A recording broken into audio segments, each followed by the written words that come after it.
Voici son film.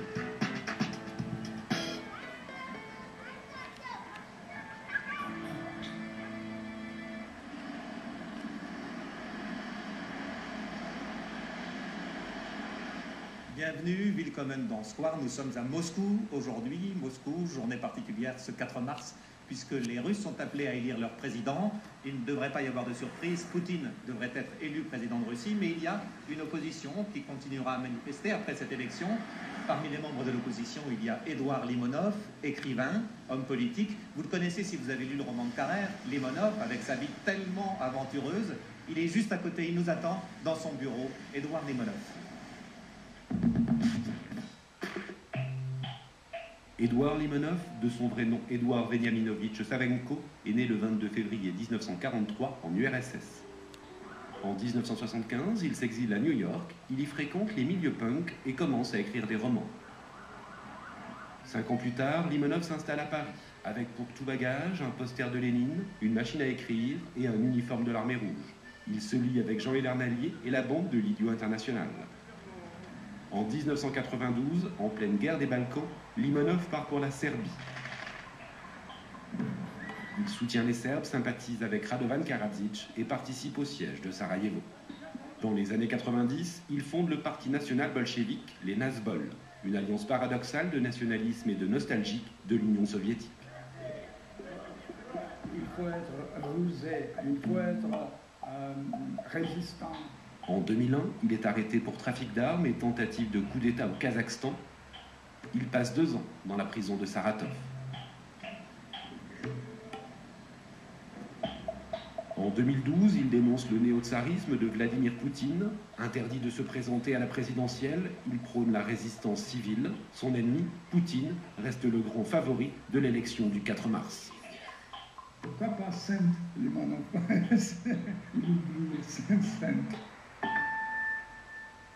Bonjour Édouard Limonov. Bonjour. Merci de nous recevoir. Je peux dire qu'on est chez vous ici ou plutôt dans votre bureau? On est où précisément? Peu importe, disons qu'on est chez moi. Pourquoi c'est pas tellement important? Parce qu'il vaut mieux rester discret sur les lieux où vous vous trouvez aujourd'hui à Moscou? Oui, c'est mieux. C'est mieux comme ça, c'est tout. Qu'est-ce que vous craignez? Qu'est-ce que vous redoutez? Je ne crains rien, mais il y a des règles élémentaires de prudence qu'il faut respecter. Être prudent parce que vos opinions politiques dérangent et qu'on peut encore aujourd'hui frapper à votre porte pour vous emmener en prison? Ce n'est pas aussi simple, mais je suis sous surveillance. Et vous dites, je n'ai peur de rien malgré cela. Vous savez, quand on entre en politique, comme on dit, surtout en Russie, il faut soit en ressortir au plus vite, soit accepter de vivre selon les règles du pouvoir en place. C'est comme ça, à mon grand regret. Et ces règles, c'est d'être sur écoute en permanence.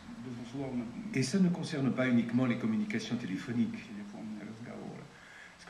Au cours de mon procès, par exemple, parmi les preuves produites, il y avait 34 cassettes audio, sur lesquelles on m'entend parler de tout et de rien, en plusieurs langues. En anglais, en français, en russe. On m'a même enregistré dans ma chambre à coucher avec une jeune fille. C'est ça, notre vie à nous.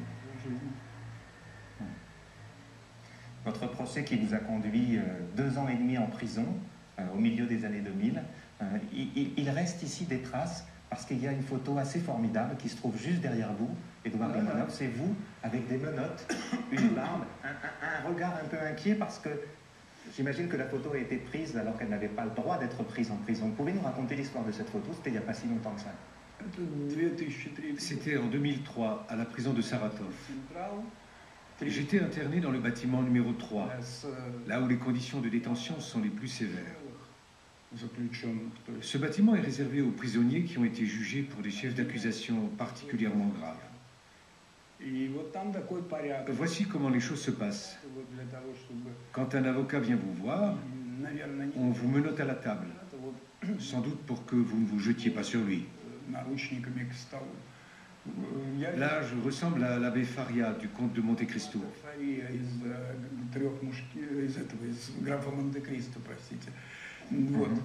Regardez comme tout a l'air vétuste.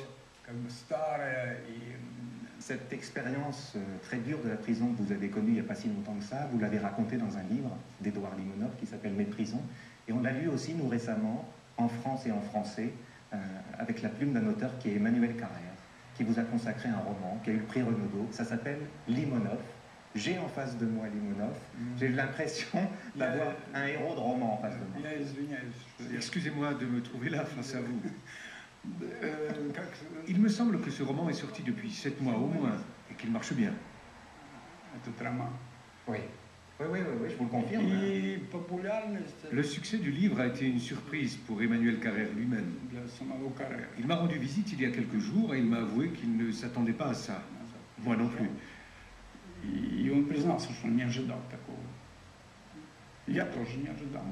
Le courage, c'est quelque chose qui est un fil conducteur, c'est quelque chose que vous recherchez tout le temps dans votre vie, le courage et la gloire. C'est un peu ce qui ressort de Limonov, de Carrère, c'est peut-être aussi ce qui ressort de vos livres.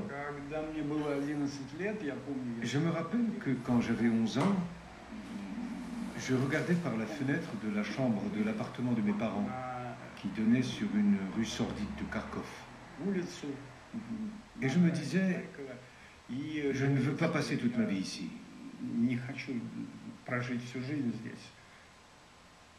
Cette idée m'était insupportable. Et j'ai fait tout ce que j'ai pu pour ne pas rester dans cette ville. Par la suite, j'ai vécu dans de nombreuses villes.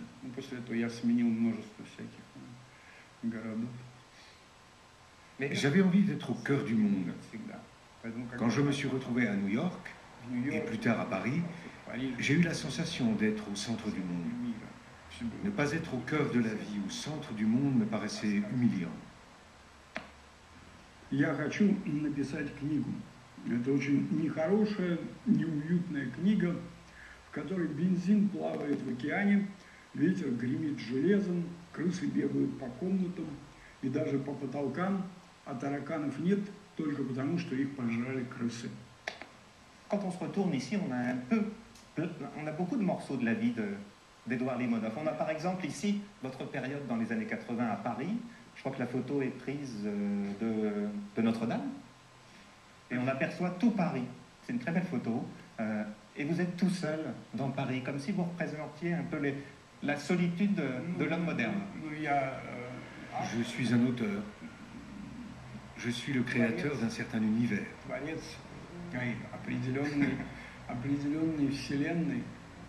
Ici, vous me voyez devant la préfecture de police, où j'ai passé pas mal de temps dans l'attente d'une carte de séjour. Il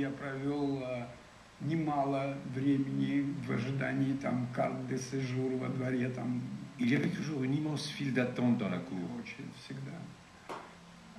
Et vous vouliez absolument être français. Oui, c'était une façon de flatter la France et les Français, en quelque sorte.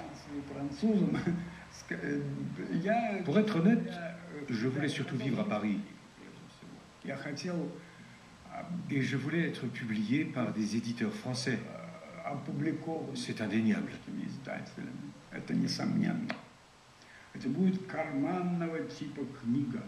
Шрифт в ней будет необыкновенно большой и разборчивый. Ведь у людей в наше время неуклонно слабеет зрение. Кроме того, если вы путешествуете по умирающей земле, то нужен же вам путеводитель. Vous écrivez quand vous êtes à Paris sur la dèche. La dèche, la pauvreté, c'est quelque chose qui est récurrent dans votre vie. On a même le sentiment que vous ne cherchez pas à vous enrichir du tout et que ce n'est pas du tout la fortune qui vous intéresse. Mon but principal n'a jamais été d'avoir de l'argent. Ce qui ne veut pas dire que je le refusais quand j'en gagnais. Aujourd'hui, je vis et je suis installé de la même manière qu'auparavant. L'argent ne m'intéresse pas plus ni moins que d'autres choses. J'avais envie d'être connu. Je voulais être un écrivain très connu. Et j'estimais que nombre de mes livres étaient, disons, d'un niveau mondial et pouvaient concurrencer la littérature américaine, voire la littérature française. Aujourd'hui encore, j'aime être présenté au monde en tant qu'écrivain. En disant des choses comme ça, Édouard Limonov, On peut vous penser prétentieux, mégalo, affirmer qu'on peut être une grande gloire de la littérature, c'est quand même avoir du culot. J'estime qu'il est normal d'être agressif, surtout dans le monde d'aujourd'hui. C'est une vertu. Vous l'êtes? Oui, j'ai toujours tenté de m'imposer au monde par la force. Mais je n'y vois rien qui puisse être assimilé à une faute. Bien sûr qu'il faut être agressif. C'est obligatoire. Je regrette l'image de l'homme qui bat, l'homme soldat. Ouais. C'est ça que je regrette. L'homme, le vrai, le dur, à l'ancienne. Limonov en nostalgique. En Russie, c'est un classique. Nous traquerons les terroristes partout. S'ils sont dans les aéroports, nous les poursuivrons dans les aéroports. S'ils sont dans les toilettes, on ira les buter jusque dans les chiottes et la question sera réglée. Ça, c'est la classe. Mais l'homme soldat a aussi ses lettres de noblesse. Nietzsche, Junger ou André Malraux écrivent et prennent les armes. Le soldat est une figure majeure de la Révolution française, de la citoyenneté. Dans un monde qui est devenu antimilitariste, et on pourrait se dire pourquoi demander le retour du soldat. Le soldat n'a pas uniquement à voir avec le sang, la boucherie, la guerre. Le soldat, c'est aussi le peuple en armes, c'est aussi Valmy, c'est aussi des gens qui n'étaient pas des soldats et qui le sont devenus pour un court moment pour défendre une société, des idéaux dans lesquels ils croyaient. L'homme soldat, c'est aussi le leader politique. Pour le meilleur, rarement et souvent pour le pire. Le grand problème du XXe siècle a été que le modèle de la discipline choisi par les révolutionnaires, pratiquement par tous les révolutionnaires, a été en réalité un modèle militaire. Quelle peut être une discipline qui soit véritablement une discipline du temps de paix? Révolution et militarisme, un vieux couple. Le divorce est-il possible? Printemps arabe, indigné, hacker informatique engagé, appelé Anonymous, ces nouveaux militants se connaissent, se ressemblent. Pas d'organisation, pas de chef, pas de fusil, homme-soldat version 2.0. C'est une insurrection pacifique, une volonté de faire la révolution sans prendre le pouvoir, parce que là aussi le pouvoir ne les intéresse pas. C'est pour ça qu'il n'y a pas de chef, pas de hiérarchie. Donc c'est une drôle de figure de soldat, mais elle est très très contemporaine, je trouve qu'elle est très rendue possible aussi par Internet. Figure marquante du XXe siècle, l'homme soldat a pris un sacré coup de vieux. L'homme soldat. Ouais. C'est ça que je regrette.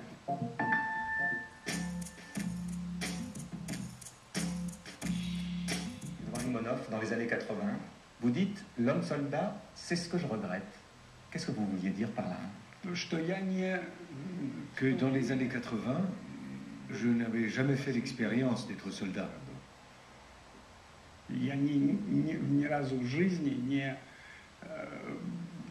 Quelques années plus tard, j'ai voulu faire cette expérience. Et je l'ai faite.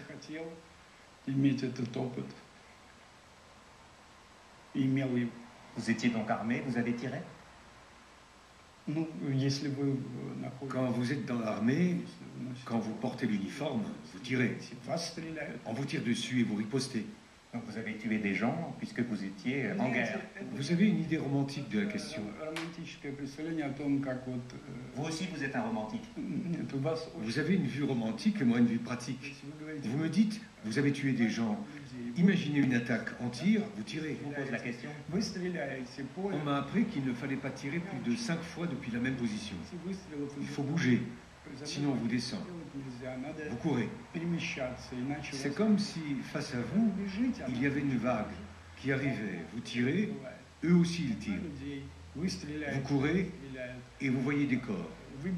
Est-ce vous qui les avez atteints ou votre voisin? Ça, vous l'ignorez. Donc en fait, vous êtes soldat dans les années 90 pour éprouver votre courage. Vous pourriez poser la même question à une foule de gens. George Orwell, Cervantes, Hemingway, je ne sais pas. À Malraux.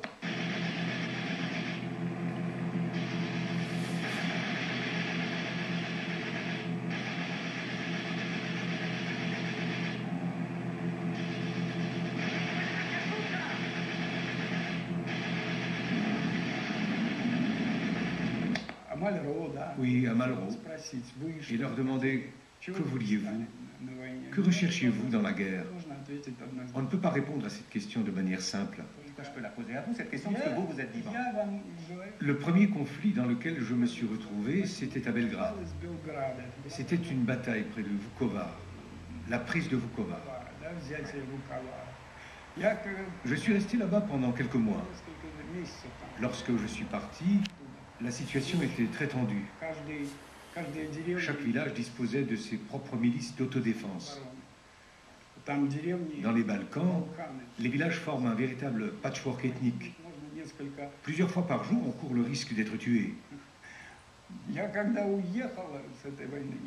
Quand je suis parti, je me suis dit, plus jamais je ne reviendrai. Pourtant, j'y suis retourné. Je vivais à Paris à l'époque, mais quand j'ai vu la vie paisible des Parisiens, quand j'ai vu les gens flâner dans les rues sans se presser, l'air un peu bête, j'ai eu envie d'action. Donc vous regrettiez votre vie d'homme soldat et de soldat à ce moment-là? On ne peut pas revenir en arrière. À cette époque-là, des points chauds sont apparus sur la carte de l'Europe. J'ai été pratiquement partout à ce moment-là.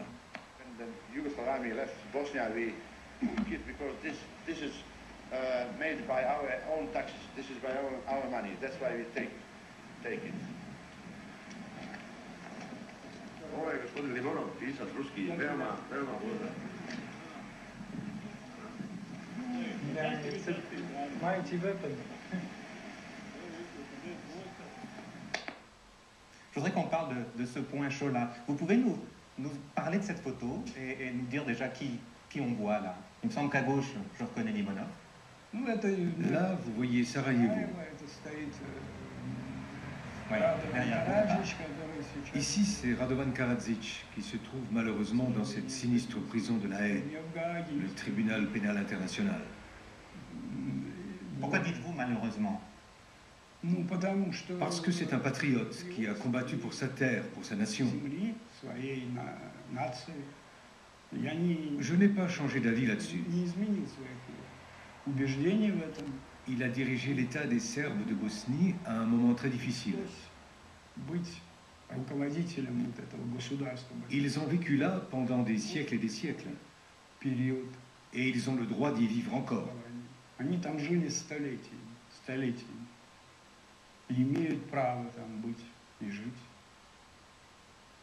Mais alors le siège de Sarajevo auquel vous participez, à ses côtés, vous en pensez quoi? Cette photo choque beaucoup en Europe.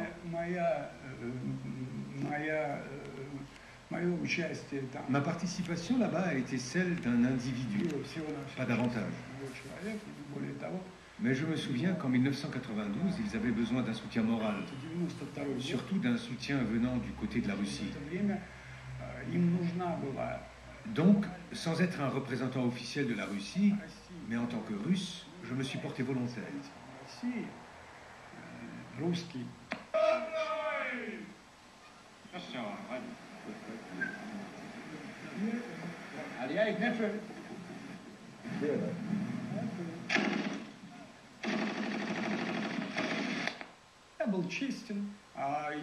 J'ai été honnête.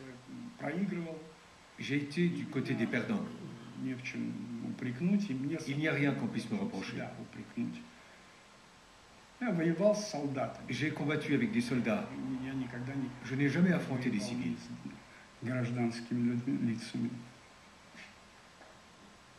Il n'empêche que depuis ce jour-là, les intellectuels français vous ont un peu lâché.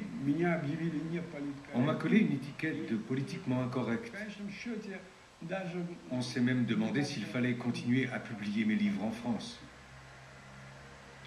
Bref, on m'a puni de fait pour une prise de position politique honnête et franche.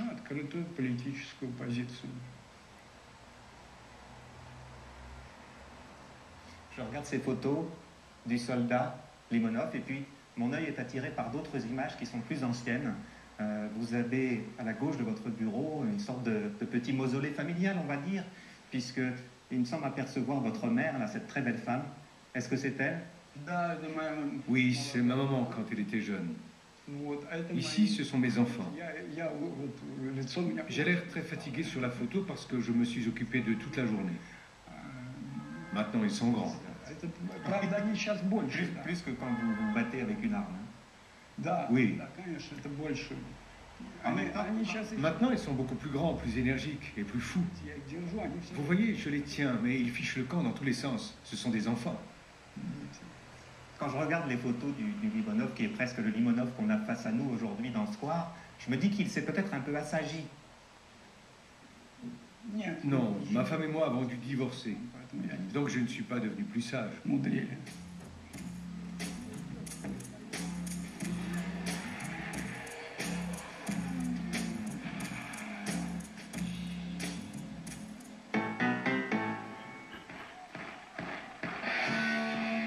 Limonov, grand défenseur de la démocratie, Limonov président, nous on ne demande qu'à y croire. Alors même si le pouvoir lui interdit de se présenter, cela mérite quand même une bonne promo. La politique, c'est un art. Il faut être rusé. Alors, le Limonov président ressemblerait à quoi? À ça? Ou ça? Ou encore à ça? Fan des Sex Pistols, Limonov président préférera à coup sûr Johnny Rotten à la Mireille Mathieu de Poutine.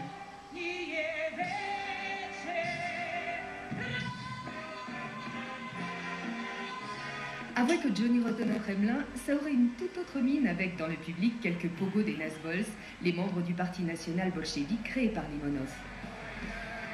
On peut toujours rêver, même si notre candidat est aujourd'hui un peu moins punk depuis qu'il a croisé Garry Kasparov, le roi du jeu d'échecs qu'il a remis sur le droit chemin de la démocratie. Soyons prudents en employant le terme élection, parce que ce n'est pas ce qu'on appelle une élection. Il n'y a aucun choix de candidat. En lutte pour les libertés primaires, ou les libertés des paroles, nous vivrons dans les états policiers et même, je peux dire, semi-fascistes. Alors que cache dans sa besace notre d'Artagnan russe de la politique?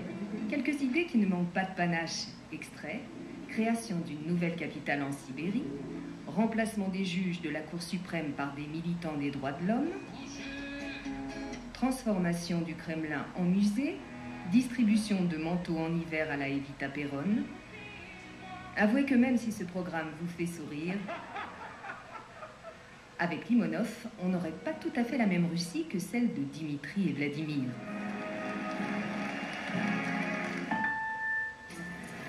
On fait quel trajet là? On est parti de chez vous pour aller où? On va aller à la galerie Tretiakov. C'est une galerie de peinture.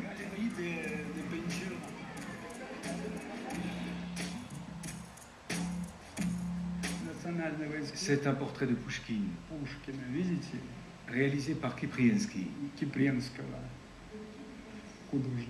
C'est le portrait le plus célèbre de Pouchkine.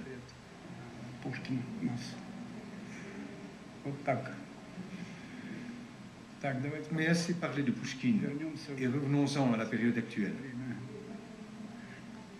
Oui, le temps d'aujourd'hui, celui qui vous importe, puisque vous auriez voulu, Édouard Limonov, être candidat, vous auriez voulu que les Russes puissent voter aujourd'hui, 4 mars, pour vous, mais vous n'avez pas été autorisé par le pouvoir en place à vous présenter. D'après les standards des pays européens ou des pays asiatiques, dans n'importe quel pays du monde où ont lieu des élections, une telle interdiction n'aurait pas été possible. Cela ne doit pas être permis. Et je n'ai aucun problème à affirmer dès à présent que les élections du 4 mars ne sont pas légitimes et ne sont pas légales. Vous allez voter tout de même? Non, bien sûr que non. Le 5 mars, demain, nous irons protester devant la commission centrale pour faire éclater le scandale au sujet de tout ça. Pour dire haut et fort que non seulement je n'ai pas pu me présenter, mais que 7 autres candidats n'ont pas été retenus non plus. Cela invalide le résultat de ces élections. On peut les annuler dès aujourd'hui. N'importe quel tribunal international les annulerait. Vous vous rendez compte? C'est comme une junte à la Pinochet, des gens armés qui bloquent tout. Vous allez jusque-là? Oui, j'ai quand même tenu une conférence de presse. J'ai présenté tous les documents pour être candidat. Mais on a refusé de les enregistrer, c'est incroyable. Мы еще очень многое должны сделать для нашей России и для нашего народа. И мы будем делать это, опираясь на талант нашего народа, на нашу великую историю, которая написана потом и кровью наших предков. J'en reviens au candidat qui se présente contre Poutine. L'opposition aujourd'hui qui est autorisée à se présenter. Il y a notamment un communiste. Personne ne trouve grâce à vos yeux parmi eux. Vous jugez que ce sont des imposteurs? Vous emploieriez un adjectif pareil? Il faut connaître notre système parlementaire. Il existe un parti, Russie Unie, qui obtient toujours la majorité.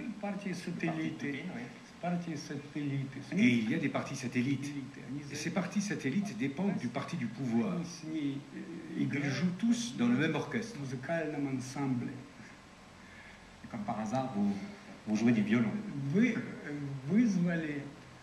Tous les vieux chevaux ont été convoqués à cette élection. C'est comme dans le sport. Supposons qu'il y ait 12 sportifs au départ et que 11 font partie de l'écurie Poutine. 7 ont été déclassés. Il en reste 5. Il ne reste donc plus que 4 concurrents avec Poutine. Et il ne risque pas de le dépasser. Vous voyez ça comme une métaphore. Comparé avec le sport. 7 concurrents ont disparu, il en reste 4. Et vous trouvez que cette compétition est normale, qu'elle est saine? Moi pas.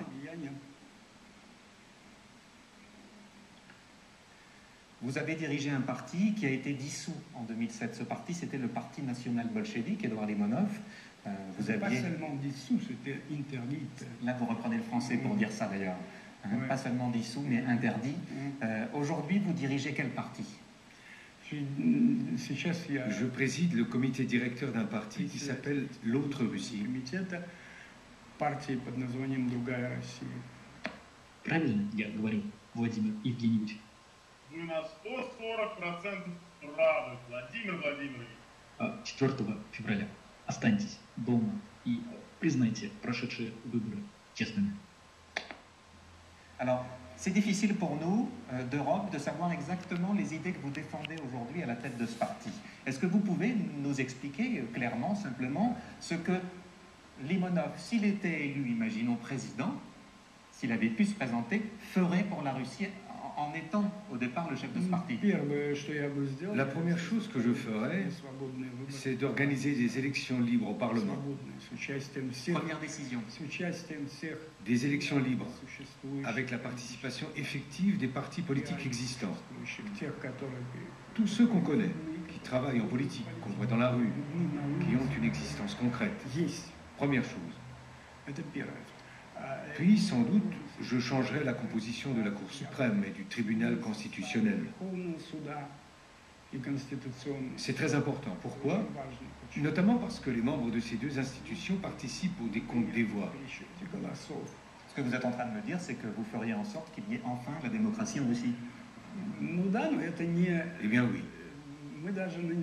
Nous n'appellerons même pas ça de la démocratie. Nous appellerons ça de la justice. À notre avis, le système des élections libres généralisées, tant aux législatives qu'à la présidentielle, est le seul qui permette d'installer au pouvoir des gens responsables. Celui qui est irresponsable, il passera 4 ans à son poste et s'en ira. Vous m'avez compris. Point barre. Socialement, économiquement, il faut en parler aussi, parce que là vous parlez d'abord de décisions politiques primordiales, faire en sorte que les gens soient libres de voter, de choisir. Vous décideriez quoi sur un plan social, sur un plan économique? Vous avez dit d'une façon très romantique, car vous êtes encore une fois un romantique, que vous distribueriez des manteaux à tout le peuple, à tous ceux qui ont besoin de manteaux. Oui, j'ai dit ça. Mais pour le moment, nous parlons des libertés politiques les plus fondamentales, que nous n'avons pas. Là, je dois énoncer des banalités. Quand je dis qu'il nous faut des élections libres, c'est banal pour la majorité des pays de la planète, car c'est comme ça que ça se passe chez eux. Mais nous n'avons pas ça, nous avons un État policier. Nous ne nous présentons pas comme un parti isolé avec son propre programme. Nous voulons participer aux élections et nous confronter aux autres organisations politiques. Là, nous parlerons de choses concrètes. Pour l'instant, j'en suis réduit aux banalités en disant que pour commencer, nous devrions sortir de l'État policier et accéder à des élections libres. Poutine risque d'être réélu, peut-être même au premier tour, peut-être même dès aujourd'hui, 4 mars. Le terme de risque n'est pas de mise. Poutine sera forcément élu avec son équipe. Lorsqu'il y a 4 adversaires au lieu de 11, on sort vainqueur de la compétition. C'est lui qui franchira la ligne d'arrivée en premier.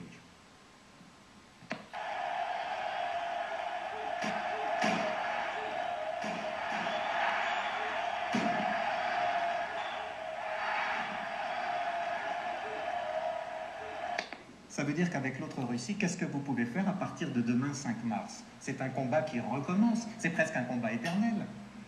Nous espérons que demain, il y aura une foule importante de gens en colère qui se réunira sur la place de la Loubianka et devant la commission centrale et qui dira non, haut et fort, à ces élections.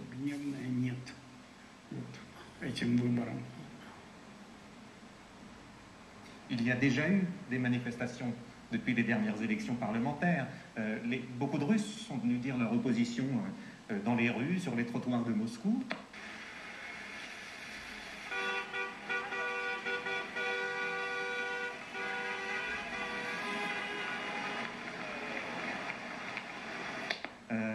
Ça va continuer?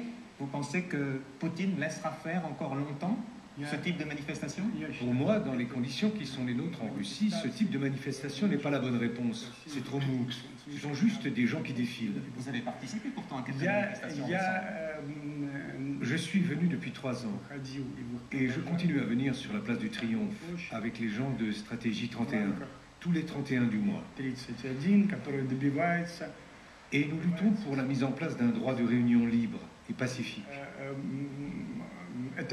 Ces 3 années ont été marquées par une opposition féroce. Pourquoi féroce? Parce qu'on ne nous accorde jamais d'autorisation. Mais nous y allons quand même. À chaque fois, on nous arrête. On nous jette en prison pendant 2 semaines. Mais nous continuons à nous opposer. C'est ça la voie qu'il faut suivre. Au lieu d'attendre qu'on nous autorise à tenir des meetings et à manifester mollement. Hier, il y a eu un meeting, une sorte de flash mob avec des ballons. Mais rien de tout ça n'a d'influence sur notre gouvernement. Notre pouvoir est un pouvoir moyenâgeux. Il ne craint que la force brutale. Ça veut dire que c'est du showbiz tout ça? Oui, c'est du showbiz, de la bêtise. La bêtise, ce sont ces actions qui n'ont aucun sens. Il faut exercer une pression sur le pouvoir, sans recourir à la violence. Je ne préconise pas les émeutes. Il ne faut pas faire la révolution? Si, bien entendu, il faut la faire.